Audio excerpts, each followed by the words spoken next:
விடிஞ்சு விடியாததுமா சக்திவேலு பாண்டியன் வீட்டு முன்னாடி வந்து கத்துறாரு.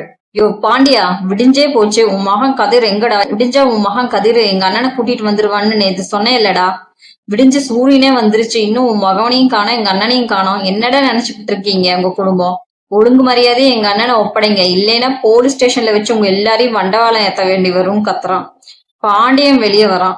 ஏய், வார்த்தையை அளந்து பேசு. பாண்டியன் குடும்பம் எப்பவும் தலை குனிஞ்சு வாழ்ந்ததில்ல. என் மகன் கதிரு கோவக்காரனா இருக்கலாம், ஆனா ஒரு நாளும் திருடனும் இல்ல கிடையாது, ஆள் கடத்துற கிரிமினலும் கிடையாது. அவன் காலையிலேயே வர்றேன்னு சொல்லியிருக்கான். சொன்ன சொல்ல காப்பாத்துவான் என் மகன், கொஞ்சம் பொறுமையா இருங்க அப்படிங்கிறான். அதுக்கு அவரு, பொறுமையா இருக்கணுமா? உன் மகன் கார்ல தான் எங்க அண்ணன் ஏறி போனாருன்னு நாங்க கண்ணுல பார்த்தோம். அவரோட பேங்க் அக்கௌண்ட்ல இருந்து 10 லட்சம் ரூபாய் பணம் காணாம போயிருக்கு. எல்லாத்துக்கும் உன் மகன் தான் காரணம். இப்ப வந்து நியாயம் பேசுறியா நீ அப்படிங்கிறாரு. கோமதி உடனே, ஏங்க அவங்க பேசுறத சும்மா கேட்டுக்கிட்டு இருக்காதீங்க. என் புள்ள கதிர் மேல எனக்கு நம்பிக்கை இருக்கு. அவன் ஒரு நாளும் தப்பு பண்ண மாட்டான். முத்துவேல் அண்ணனுக்கு ஏதோ ஆபத்துன்னு தெரிஞ்சுதான் அவங்கள காப்பாத்த போயிருப்பான். நீங்க அவங்கள அடக்கி பேசுங்க ஆறு கோமதிங்கிறாரு பாண்டியன். உனக்கு எப்பவுமே உன் பிள்ளைங்க பண்ற தப்பெல்லாம் நன்மையாதான் தெரியும். அவன் நேற்று போன்ல என் கூட தான் அவர் இருக்காருன்னு சொன்னான். அப்ப ஏன் நேத்தே வீட்டுக்கு கூட்டிட்டு வரல? விடியற வரைக்கும் என்ன வேலை உனக்கு? இதோ பாரு, இன்னும் 10 நிமிஷத்துல கதிர் வரல, நானே அவனை போலீஸ்ல புடிச்சு கொடுப்பேன். பாண்டியன் பெத்த புள்ள தப்பு பண்ணாலும் இந்த பாண்டியன் சும்மா விட மாட்டான் அப்படின்றாரு. உடனே செந்தில், அப்பா கதிர் மேல உங்களுக்கு ஏன்பா இவ்வளவு சந்தேகம்? கதிர் கோவப்பட்டு சண்டைக்கு போவானே தவிர இந்த மாதிரி ஒளிஞ்சு மறைஞ்சு வாழ மாட்டான்ப்பா. கொஞ்சம் அமைதியா இருங்கப்பா, அவன் வந்துடுவான்னு சொல்றான். உடனே ஒரு வெள்ளை நிற கார் வருது. அதுல இருந்து கதிர் இறங்கி நிக்கிறான்.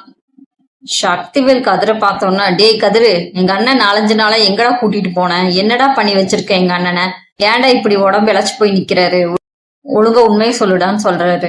கதிர் உடனே, மாமா முதல்ல பெரியவரை வீட்டுக்குள்ள கூட்டிட்டு போய் உட்கார வைங்க, அவர் ரொம்ப தூரம் டிராவல் பண்ணி வந்திருக்காரு, அவருக்கு ஓய்வு தேவைங்கிறான். பாண்டியன் உடனே, கதிரு முதல்ல வாயை திறந்து உண்மையை சொல்லுடா, சவாரி போறேன்னு சொல்லிட்டு இவரை எங்கடா கூட்டிட்டு போனேன்?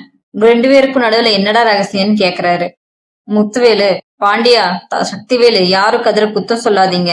எனக்கு குடல் புற்றுநோய், டாக்டர் சர்ஜரி உடனே பண்ணணும்னு சொன்னாங்க. இந்த விஷயம் என் சம்சாரத்துக்கோ என் பொண்ணுக்கோ தெரிஞ்சா அவங்க தாங்க மாட்டாங்க, பயந்து செத்துடுவாங்களோன்னு தான் நான் யாருக்கும் தெரியாம கதிரை கூட்டிட்டு சென்னைக்கு ஆபரேஷன் பண்ண போனேன் அப்படிங்கிறாரு. இத கேட்டதும் அறிவு, பொண்ணு ராஜி, கோமதி, மீனா எல்லாம் அதிர்ச்சியில வாயடைச்சு போறாங்க. முத்துவேல் சொன்னது கேட்டு பாண்டியன் உருகி போவாருன்னு எல்லாரும் எதிர்பார்த்தாங்க. ஆனா அது அப்படி நடக்கல. பாண்டிய முகம் கோபத்துல செவக்குது. நேரா கதிர் முன்னாடி வந்து நின்னு சட்டையை பிடிச்சு, ஏன்டா கதிரு, என்னடா நினைச்சுக்கிட்டு இருக்கோம் மனசுல? நீ என்னடா அவ்வளவு பெரிய அப்பா டக்கரா? இல்ல பெரிய டாக்டராடா நீ? கேன்சர் சர்ஜரின்னா அது என்ன சாதாரண காய்ச்சலா தலைவலியாடா மாத்திரை வாங்கி கொடுத்து வர்றதுக்கு? இவ்வளவு பெரிய விஷயத்த மறைச்சு ஒரு பொறுப்பு இல்லாம சென்னைக்கு கூட்டிட்டு போயிருக்க. அந்த ஆபரேஷன் தியேட்டர்ல முத்துவேலுக்கு ஏதாவது ஆச்சுன்னா யாருடா பொறுப்பு? அவர் உயிருக்கு ஏதாவது ஆபத்து வந்திருந்தா அந்த பழிய யாரா ஏத்துக்கிறது? இந்த பாண்டியன் குடும்பம் தாண்டா அசிங்கப்பட்டு நின்று இருக்கோங்கிறாரு. உடனே, அப்பா பெரியவர் ரொம்ப கெஞ்சினாருப்பா, அவங்க குடும்பம் பயந்துடும்னு சொன்னாரு, அதுதான் அப்படிங்கிறான். உடனே பாண்டியன், அவர் கெஞ்சினா நீ கூட்டிட்டு போயிடுவியா? உனக்கு அறிவெங்கடா போச்சு? வீட்டுல ஒரு வார்த்தை சொல்லணும்னு தோணலையா? இதோ உன் கூட வாழ்றாளே ராஜி, அவகிட்டையாவது சொல்லிருக்கலாம்ல. உன் அண்ணன் கிட்ட, என்கிட்ட, உங்க அம்மா கிட்டயாவது ஒரு போன் பண்ணி சொல்லிருக்கலாம்ல. ஒரு மெடிக்கல் எமர்ஜென்சினா பெத்த பிள்ளைங்க கூட இருக்கிற தம்பிக்கு தெரியாம பண்றது எவ்வளவு பெரிய முட்டாள்தனம். அந்த ஆளுக்கு தான் அறிவில்ல. இன்னைக்கு இருக்கிற மருத்துவ வசதிக்கு கேன்சருக்கு எல்லாம் நல்ல ட்ரீட்மெண்ட் இருக்குடா.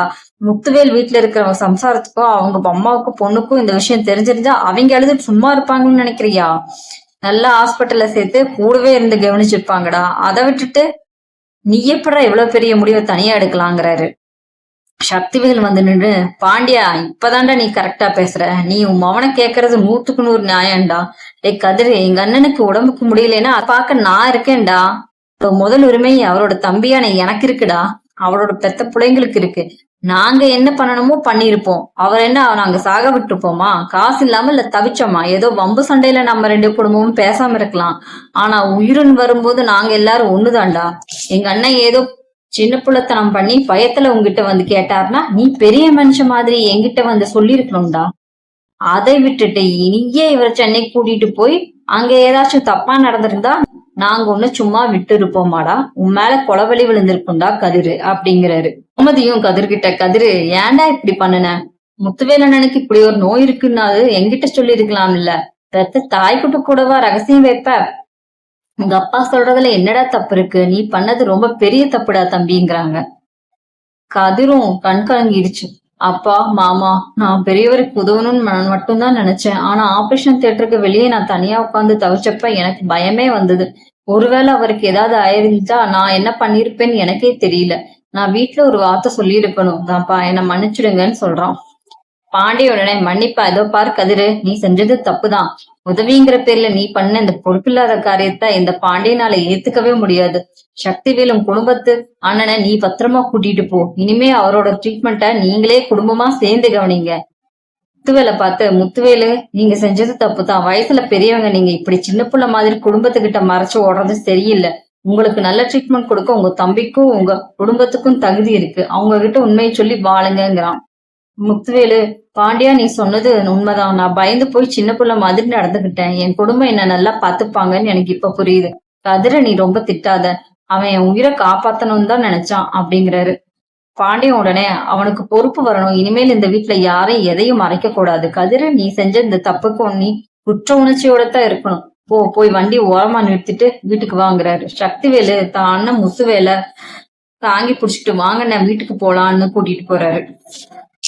இதையெல்லாம் பார்த்துட்டு ராஜுக்கு கோவமே வந்துருச்சு கதிர் மேல. அவங்க அப்பாவுக்கு இப்படி ஒரு நிலைமை ஆயிடுச்சுங்கிற கவலையும் சேர்ந்துக்குச்சு. கதிரை பார்த்து, கதிரு, நான் உன்னை எவ்வளவு நம்பினேன், எவ்வளவு பெரிய விஷயத்த என்கிட்ட இருந்து நீ மறைச்சிருக்க. உங்ககிட்ட நான் இனிமே பேச மாட்டேன்னு சொல்லிட்டு கோவமா வீட்டுக்குள்ள போயிடுறா. கதிருடனே அவ பின்னாடியே, ராஜி ராஜி, நான் என் பேச்ச கேளு, என்ன மன்னிச்சிடு, நான் சொல்றது கேளுன்னு பின்னாடியே ஓடுறான்.